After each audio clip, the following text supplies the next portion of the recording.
Islam, agama yang merupakan rahmatan lil alamin, yang membawa berkah dan rahmat bagi seluruh alam semesta, beserta segenap isinya. Agama yang mendatangkan kedamaian dan kesejahteraan bagi seluruh umat manusia.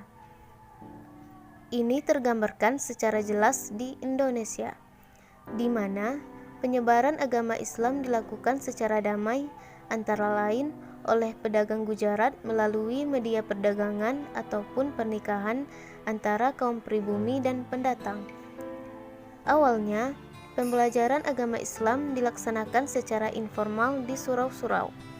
Lama-kelamaan, proses belajar mengajar ini dilembagakan dalam bentuk pesantren yang dilengkapi dengan asrama. Pesantren didirikan secara swadaya dan berbasis masyarakat. Kemandirian inilah yang merupakan kekuatan ciri khas dan cikal bakal perkembangan pendidikan Islam di Indonesia. Melalui kepemimpinan kiai atau wali dan ulama yang begitu berpengaruh, penyebaran agama Islam yang membawa perdamaian dilakukan secara lebih sistematik, dengan mengasimilasi nilai-nilai lama dari tradisi lokal dengan nilai-nilai baru dalam ajaran agama Islam.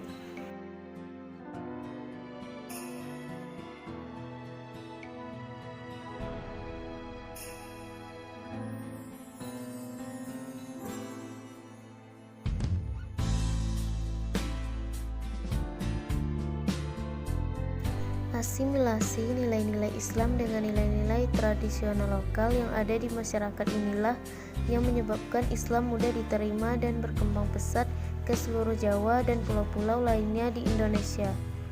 Dalam perkembangannya, pesantren tidak lagi sebatas pusat pendidikan, tetapi juga menjadi pusat peradaban.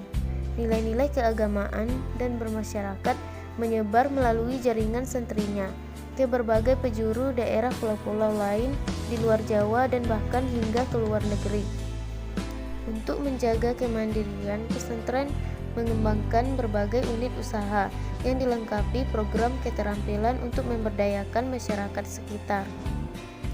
Pendidikan Islam yang menyajikan asimilasi ilmu-ilmu agama dan ilmu-ilmu umum sangat berkontribusi besar terhadap penyebaran Islam yang modern di Indonesia. Perkembangan selanjutnya dalam pendidikan Islam tercermin pada adopsi sistem pendidikan formal di sekolah yang melahirkan madrasah. Lembaga pendidikan ini sebagai bentuk pendidikan umum dengan ciri khas Islam yang memiliki jenjang mulai dari madrasah ibtidaiyah, madrasah tsanawiyah hingga madrasah aliyah. Adopsi dilakukan dalam materi ilmu umum dalam kurikulum madrasah secara bertahap.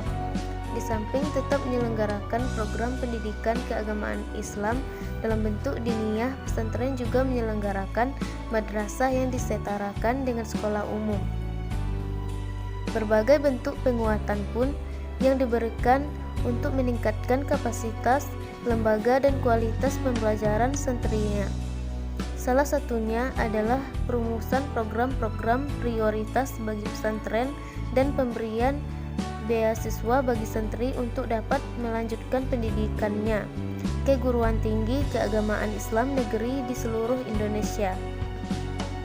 Santri di Indonesia setiap tahunnya juga melakukan resolusinya melalui Hari Pesantren Nasional untuk selalu menjaga keutuhan bangsa dan negara, dan dalam praktik keagamaan menjaga nilai-nilai budaya dan kearifan lokal.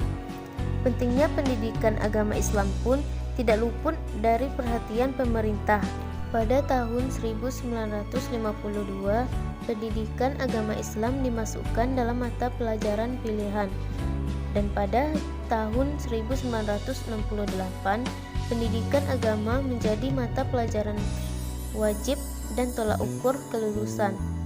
Kini semakin ditegaskan melalui peraturan pemerintah nomor 55 tahun 2007 pasal 3, di mana pemerintah melalui Menteri Agama mewajibkan setiap satuan pendidikan pada semua jalur, jenjang, dan jenis pendidikan wajib menyelenggarakan pendidikan agama.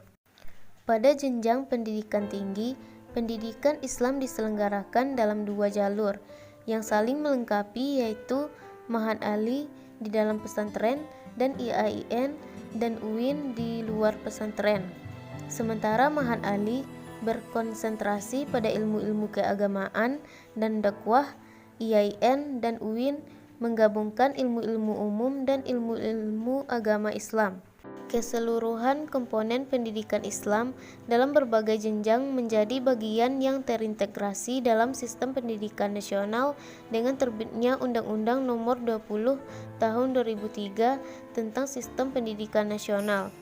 Sejak itu, baik diniyah, madrasah, maupun pendidikan tinggi Islam yang semula berada di luar sistem pendidikan nasional diakui pemerintah sebagai bagian dari sistem pendidikan nasional.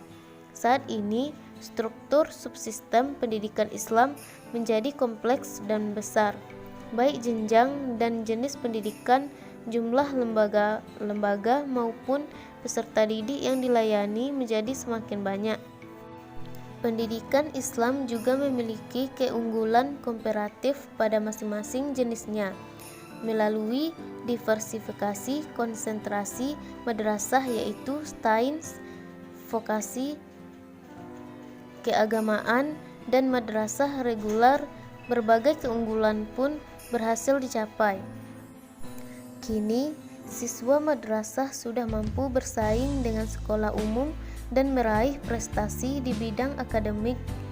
Murid-murid madrasah mengukir berbagai pencapaian di tingkat nasional maupun internasional, termasuk ketika berlaga di Olimpiade Sains Nasional, lomba karya tulis ilmiah bidang keagamaan tingkat nasional, festival dan kompetensi robotik madrasah, maupun Asian Youth Robotic Olympiad atau AYRO 2016 yang digelar di Singapura, yang tidak saja berbuah penghargaan, namun juga kesempatan bagi siswa-siswi madrasah untuk merasakan pengalaman untuk belajar singkat di luar negeri karena prestasi mereka ini. Nilai rata-rata UAN murid madrasah juga cenderung lebih tinggi dibandingkan nilai rata-rata nasional, terutama dalam mata pelajaran bahasa. Rasio antara jumlah pendaftar madrasah dan murid yang diterima pun semakin besar. Ketika lulus, mereka juga mudah mendapatkan pekerjaan. Bahkan melalui program vokasinya, sejumlah madrasah berhasil membiayai sendiri kegiatannya melalui unit usaha sekolah yang dikembangkan. Lebih jauh, di tingkat yang lebih tinggi, perguruan tinggi Islam juga membuktikan kegemilangannya. Perguruan tinggi Islam umumnya kini sudah terakreditasi A, dibimbing para dosen yang melatar belakangi pendidikan internasional dari Eropa, Amerika, Timur Tengah, Jepang, dan lain-lain. Sebaliknya, dosen-dosen tamu asing, salah satunya dari Jerman, kerap berbagi ilmu di perguruan tinggi Islam. Selain itu, sejumlah perguruan tinggi Islam juga diminati oleh mahasiswa asing dari berbagai negara. Dosen-dosen perguruan tinggi Islam juga aktif menulis di berbagai jurnal internasional sehingga pemikiran mereka terindeks secara global. Perguruan tinggi Islam pun telah melahirkan begitu banyak profesional di bidang ekonomi syariah, kedokteran Islam, dan psikologi yang dibutuhkan di lapangan kerja masa kini. Lebih jauh, Kementerian Agama Republik Indonesia menginisiasi program 5.000 doktor untuk dapat terus memenuhi kebutuhan akan cendekiawan Islam yang mumpuni dan membangun reputasi Islam di Indonesia sebagai rujukan dunia.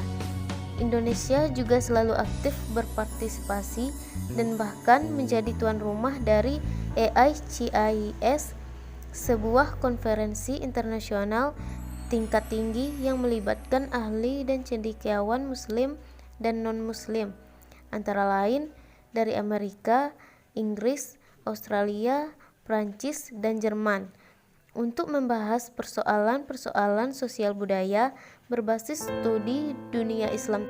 Tahun 2016, Lembaga pendidikan ini akan dikembangkan di 14 provinsi di Indonesia.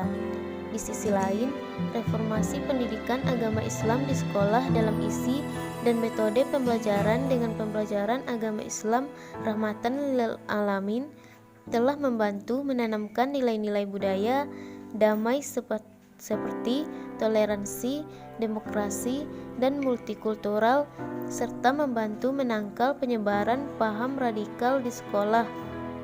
Hal ini berkat pengembangan bimbingan teknis terhadap semua guru agama Islam secara tuntas sampai akhir 2016. Reformasi ini telah berhasil mendongkrak popularitas mata pelajaran Islam di sekolah dan menjadi semakin diminati oleh para siswa. Bahkan metode pembelajaran yang digunakan mulai diadopsi oleh guru mata pelajaran agama lain dan mata pelajaran umum.